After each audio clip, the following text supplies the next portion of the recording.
gentlemen, to the Baltimore Arena in Baltimore, Maryland. And Jerry Devine, as we get ready to go into the semifinal round of monster truck racing, it looks like Fred Schaefer and Barefoot may have a pretty free ride into the final unless something drastically goes wrong. Anything can happen in U.S. Hot Rod Monster Truck Racing. Let's take a look. Let's go down to the floor and check out the semifinal round.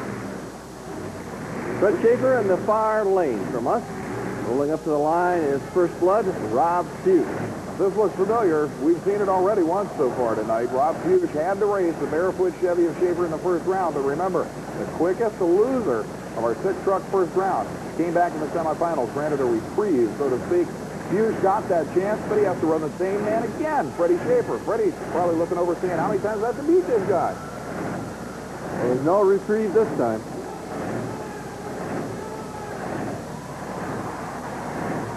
Oh, and the fans are ready for this one.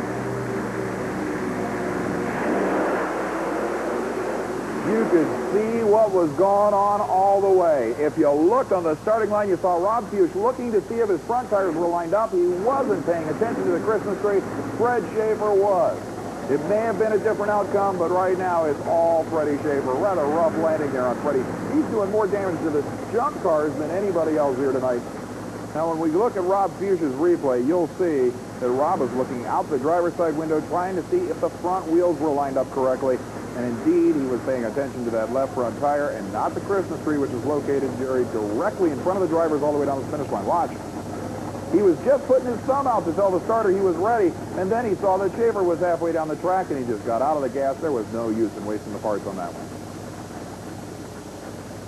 All right, so Fred Schaefer advances into the final round now, and it's Four-Wheel Crazy with Rob Morris from Fort Worth, Texas, coming up. He'll be going against Dale Boucher in the AM/PM Rocket. Well, certainly Boucher has got to think that he's got the confidence, based on his win in Worcester, Massachusetts, to annihilate this guy that won Anaheim. But Rob Morris has also got to know, on the other hand, that there's a young kid in the other lane who wants to win everything in the world, and he can put a stop to it. He's already been in the winner's circle earlier this year. It'll be interesting to see how he handles it. Two completely different approaches here, Jerry. Well, Rob Morris definitely is becoming more and more experienced as the season goes on, and he's going to be a strong contender as we go into the finals of this year, but also next year. He's hung in the top 10 in points all year long.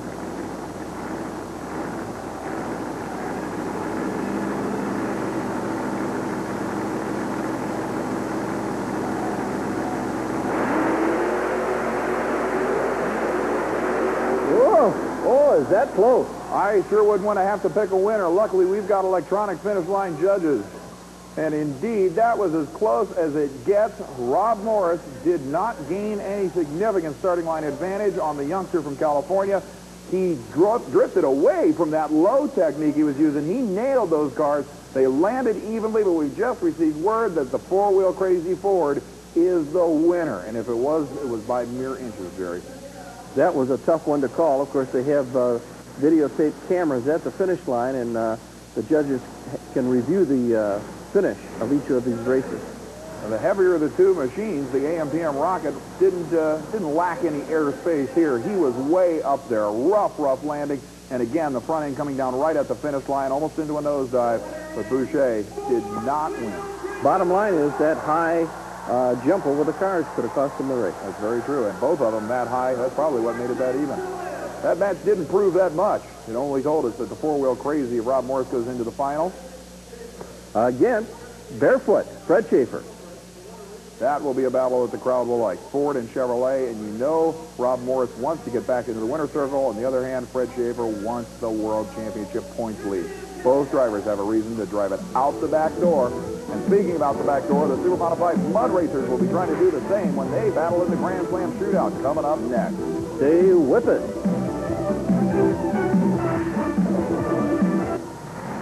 We're back at the Baltimore Arena in Baltimore, Maryland. The quickest four Super Modified Mud Racers here tonight. Now battle it out for the Grand Slam Championship, Jerry. Coming up will be Jim Weber with the American Made, and we're going to see some screaming action now as we're now in the shootout. Weber qualified for this field at 2:03. Remember, it took a 2:06 just to get in the quick four. He'll get the first chance to set the pace. Again, the quickest he'll have time wins the battle.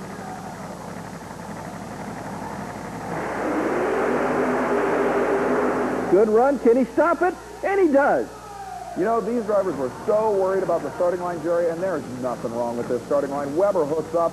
The problem may have been that he got sort of moving around, to be honest with you, down at the finish line. You can see him drifting over to the left-hand side. 2.27 seconds will be the mark to beat, and there's those ruts that you brought up. They're getting worse, Jerry.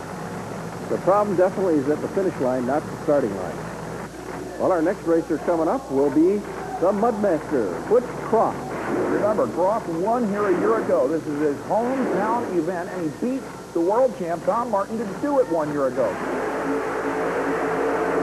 And the 5-window coupe gets it stopped. Man, that was a pass. Again, the starting line just took it up beautifully for this late in the event, and Groff drove it all the way through. Look at the elapsed time, 2.08 seconds. Watch those tires, because well past the finish line, he was underpowered until the kill switch shut the engine off for him. So that'll be the mark to beat, 2.08 seconds. Groff once again in the lead at the event that he won 1 year ago. Here's Jody Kelly. Stump EC. Making sure that everything is in place.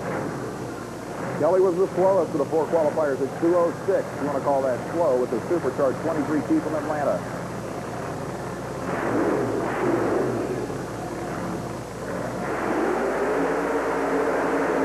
Good run. Putting it sideways, trying to stop it. No! He hits the banner. The first disqualification of the shootout round. Jody Kelly, 2.21 seconds. Wouldn't have done him any good anyway. But watch. Again, you want to make up 8 feet of stopping distance. Put the vehicle sideways if you can. If it's really going to get close, that'll save you sometime. But in this case, there you see the banner going over. It didn't help. And there's a dejected Jody Kelly. Now it's up to the man. Tom Martin with the Mud Patrol. Tom Martin is the defending champion of the U.S. Hot Rod Association. Let's see if he can do it. And remember, Martin was runner-up here to Groff 1 year ago. He's got to go quicker than 2:08 to win the event and get revenge on the hometown boy. The master of nitrous oxide.